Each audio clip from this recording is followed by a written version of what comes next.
Nah, orangnya juga beribadah bisa. Bisa. Kalau tidak sebentar itu, ya silakan aja. Pak tidak bisa pasti bisa ngomong gitu. Tapi nanti kita Pak Simon, saya berharap kepada Pak Simon ada keberatan warga, sampaikan surat kepada lurah dan kapolsek bahwa kami keberatan gitu kan. Iya, begitu. Ya, keberatan dengan adanya perayaan Natal di sini. Yang kedua, Bapak bisa saja nanti menghalangi, mencegah orang datang untuk ke sini. Kenapa? Karena sudah tidak sesuai dengan aturan. Pak Simon sebagai pemerintah itu berhak wajib melaksanakan regulasi aturan pemerintah. Jadi Pak Bapak mengajarkan yang salah. Enggak, sebentar. Ya, Pak Simon pemerintah. Saya bukan ngajar Pak Simon. Pemerintah. Pak Simon pemerintah harus melaksanakan aturan. Oke. Jadi ini udah peraturan itu. Jangan dilarang umat untuk datang beribadah, Pak. Ini ada aturannya, Pak. Oke. Jangan. Terima kasih itu mungkin ya Pak Simon. Kita akan buat surat. Tolong Pak Simon sampaikan ke ini kita warga keberatan. Yang kedua besok tolong itu, gitu kan, kita melaksanakan aturan ini. Gitu kan. Kalau paniki ingin harmonis, sama-sama pegang aturan ini untuk kebersamaan. Terima kasih karena kalau kita ngobrol terus tidak akan nyambung. Oke, Pak. Terima kasih. Kita sama-sama. Haleluya, haleluya, haleluya. Assalamualaikum warahmatullahi wabarakatuh. Salam Aki. Aku kabarkan Injil keselapatan. Bapak Ibu Dikasih Tuhan, ketemu lagi dengan saya Evangelis Avraham Effendi Usman. Bagaimana kabar Bapak Ibu semua? Tentu luar biasa. Nah saudaraku, para pencinta Injil bagian, saya ingin mengajak kita semuanya untuk menyaksikan sebuah cuplikan video di mana kita akan melihat dan menyaksikan sama-sama bagaimana ibadah lagi-lagi diganggu. Ya, perayaan Natal diganggu.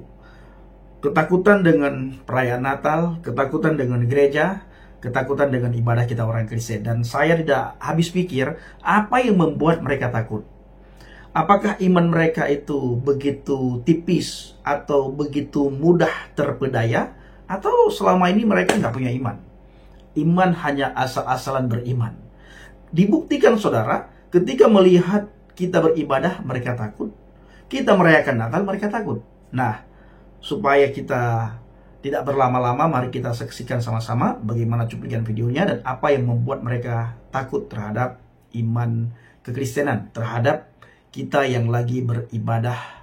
Bagaimana cuplikan videonya Bapak Ibu? Mari kita lihat sama-sama. Nah, orangnya juga beribadah bisa. Bisa. Kalau tidak sebentar itu, ya silakan aja. Pak tidak bisa pasti bisa ngomong gitu. Tapi nanti kita Pak Simon, saya berharap kepada Pak Simon ada keberatan warga, sampaikan surat kepada lurah dan kapolsek bahwa kami keberatan gitu kan. Iya, begitu. Ya, keberatan dengan adanya perayaan Natal di sini. Yang kedua, Bapak bisa saja nanti menghalangi, mencegah orang datang untuk ke sini. Kenapa? Karena sudah tidak sesuai dengan aturan. Pak Simon sebagai pemerintah itu berhak wajib melaksanakan regulasi aturan pemerintah. Jadi Pak Bapak mengajarkan yang salah. Enggak, sebentar. Ya, Pak Simon pemerintah. Saya bukan ngajar Pak Simon. Pemerintah. Pak Simon pemerintah harus melaksanakan aturan. Oke. Jadi ini udah peraturan itu. jangan dilarang umat untuk datang beribadah, Pak. Ini ada aturannya, Pak. Oke. Jangan. Terima kasih itu mungkin ya Pak Simon. Kita akan buat surat. Tolong Pak Simon sampaikan ke ini kita warga keberatan. Yang kedua besok tolong itu, gitu kan, kita melaksanakan aturan ini. Gitu kan. Kalau paniki ingin harmonis, sama-sama pegang aturan ini untuk kebersamaan. Terima kasih karena kalau kita ngobrol terus tidak akan nyambung. Oke, Pak. Terima kasih. Kita sama-sama.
Percaya dia aja dia turun. Bukankah dari tahtanya yang tinggi dia turun ke bumi? Amin. Yang menjadi rendah. Lalu saya, Pak Niki, semua yang ada di sini mau marah-marah gitu. Enggak perlu.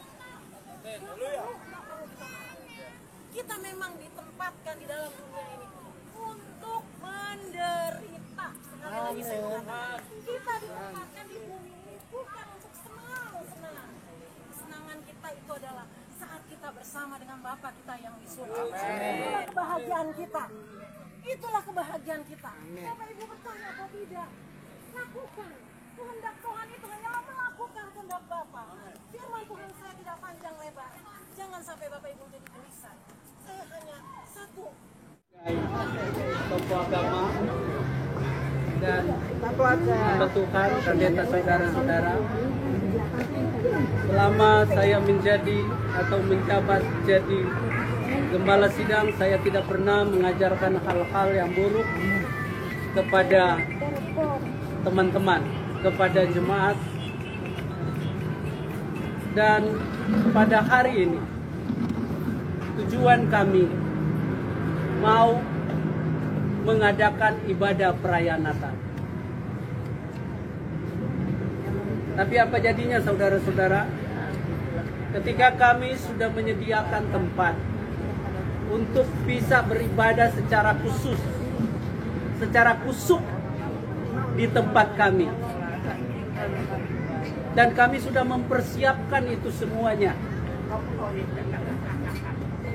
Sebagai warga negara yang baik, saya sudah menyampaikan pemberitahuan kepada RT setempat, kepada kepolisian, kepada Koramil, bahwa hari ini jam 15.00 kami akan mengadakan ibadah Natal dengan jemaat sendiri dan undangan, termasuk juga saudara-saudara yang ada.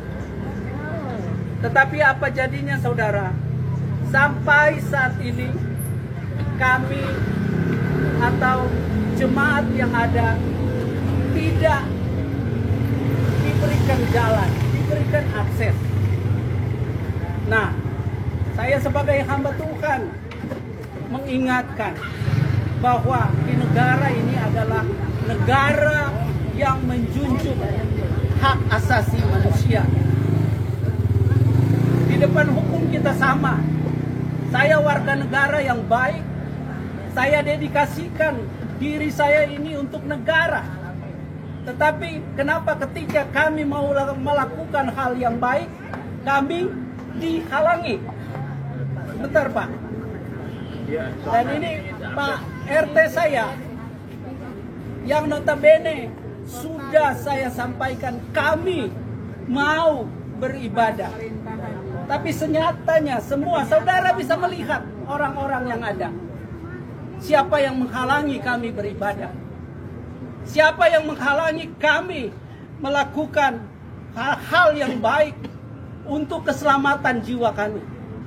Malahan saya katakan, saya pastikan, saya selalu mendoakan lingkungan ini, Cipta Geraha Permai, Emerald City, bahkan juga seluruh Tegar Beriman yang ada. Tetapi apa jadinya? Doa-doa kita tidak pernah didengar. Kalaupun saat ini saya bisa berkata kepada saudara, ini adalah pertaruhan dari keselamatan kita. Amin. Tidak ada yang menghalangi kita untuk beribadah. Amin. Tidak ada yang menghalangi kita untuk mencapai suatu hal yang baik. Apalagi kemarin kita sudah melewati tahap-tahap pemilu.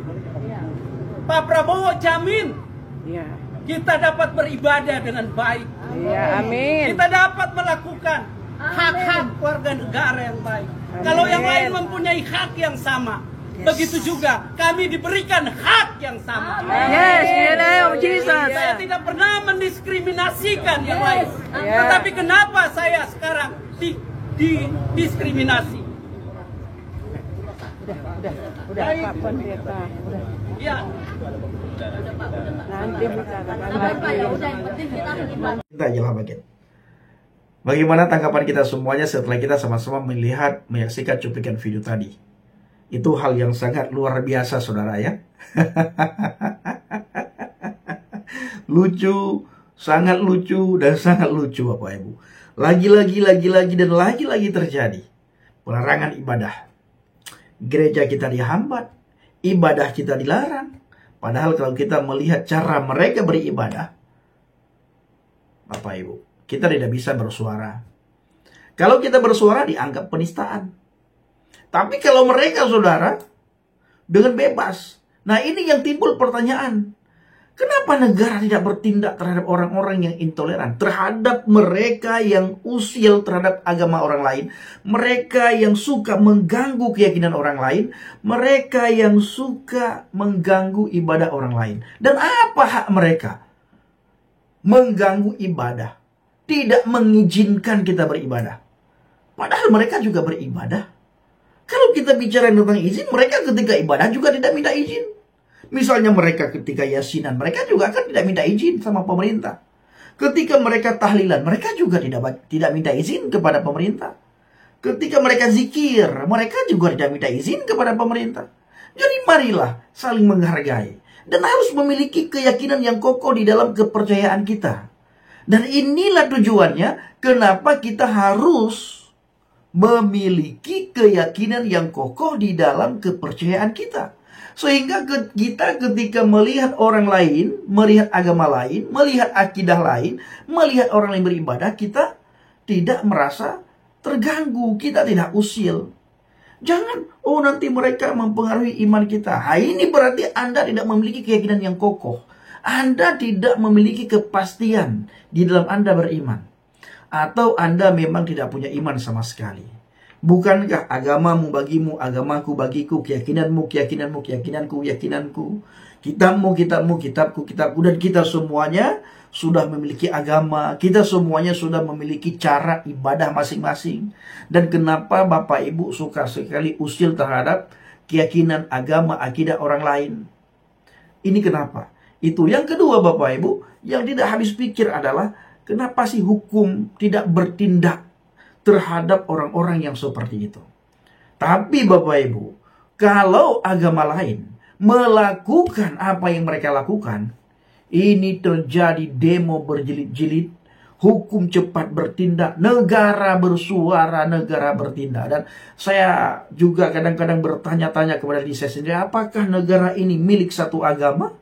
Apakah negara ini milik satu kaum? Apakah negara ini milik satu keyakinan? Nah, ini bagaimana ini?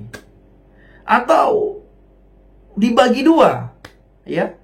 Satu buat agama ini, ya setengahnya buat agama ini, setengahnya lagi buat agama yang tidak seagama dengan mereka. Dibagi dua. Karena setiap saat terulang kembali, terjadi lagi, dan hukum tidak bertindak tegas, dan negara tidak bertindak tegas. Hukum bertindak tegas ketika agama satu itu merasa diganggu.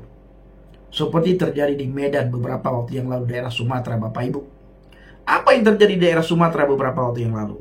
Ketika ada seorang ibu yang datang meminta supaya volume toa dikecilin, itu terjadi penganiayaan, terjadi penistaan agama, dan dijebloskan dalam penjara Bapak Ibu. Ya, terjadi perusakan. Tetapi mereka tidak melihat ada banyak sekali oknum di dalam agama tersebut yang intoleran. Bukan meminta, jangan melakukan, jangan kecilin, bukan. Malah mereka datang sengaja supaya kita tidak boleh melakukan aktivitas ibadah kita. Seperti perayaan Natal yang terjadi hari-hari ini Bapak Ibu. Dari zaman ke zaman terus-terusan terjadi. Ini ada apa? Karena tindakan dari pihak hukum itu kurang. Dan hukum itu seolah-olah hanya menindak yang minoritas. Sementara ketika terjadi hal seperti itu, hukum tidak bertindak. Bapak Ibu, kita harus bersuara supaya hukum itu diperlakukan secara adil. Ya, hukum itu diperlakukan secara adil. Ini dia saudara ya. Baik saudaraku, kiranya kita terus bersuara. Walau seperti itu, kita tetap berdiri teguh di atas fondasi iman yang benar. Kita harus memposisikan diri kita di atas fondasi iman yang benar. Ibadah kita boleh mereka ganggu, gereja boleh dan bisa mereka hambat, tetapi iman kita tidak akan bisa mereka ganggu, dan iman kita kepada Tuhan tidak akan bisa mereka hambat. Terus pastikan diri kita berada di atas fondasi iman yang benar. Terima kasih. Assalamualaikum warahmatullahi wabarakatuh. Salam Aki, aku kabarkan Injil keselamatan. Bapak Yahweh Bishop Adonai Yesus Hamasia, Ruh Kudus memberkati kita semua. Haleluya, amin. Salam Murtadin. Terima kasih.